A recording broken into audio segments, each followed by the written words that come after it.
And the quote also reflects an obsession with food that results from not eating.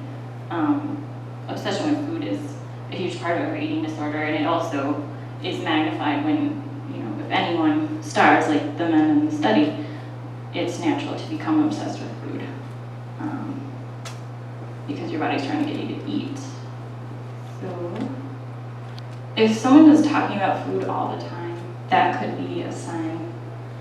If it seems to you like they're talking about food more than is normal, could be a sign. Sometimes someone would watch the Food Network and cook for others all the time instead of eating. And strange eating habits include cutting food up into tiny pieces, eating things in a certain order, making strange combinations with food. Having an eating disorder makes it really hard to socialize. So isolation is a sign. It's hard to socialize because the more you're around people, the more likely you are to notice some of the behaviors. Let's see, obsessive exercise. Exercising multiple times per day or being unable to miss a day of working out or having to miss important things to exercise is not normal, except maybe for competitive athletes. So sometimes swollen glands can happen from purging a lot, here or here. Cavities are really common, even in non-purging types, just as a result of malnutrition and maybe too much Diet Coke.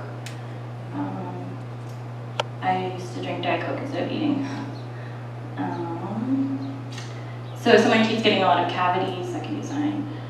Being really cold, wearing too much clothing for the weather, is a sign of being underweight and having low metabolism, which happens when you don't eat for long periods, regardless of how much you're eating overall or your weight.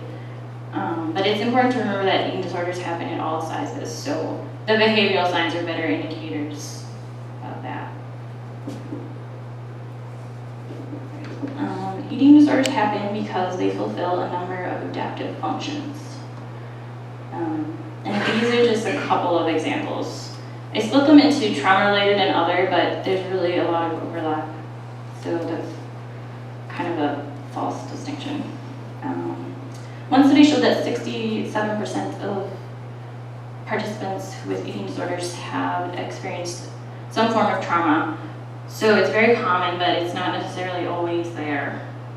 Trauma includes things like child abuse, rape, and incest, but also other things like car accidents. The defining factor isn't the actual event, but the perception of the event. So for children, things like medical procedures are often traumatic because there's a perceived threat to life, and that can result in post-traumatic reactions.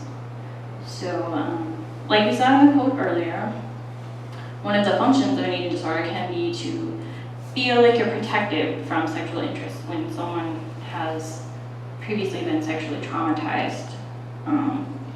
There's also a feeling of invisibility you get sometimes, which can seem safer to traumatized individuals. And people who've been traumatized or who maybe have a sexual orientation that's considered unacceptable by themselves or others can eliminate the problem of sexuality by starving themselves. Because if you know about Maslow's hierarchy, food is on the bottom, and if you don't meet that basic need, you can't move up to any of the higher needs.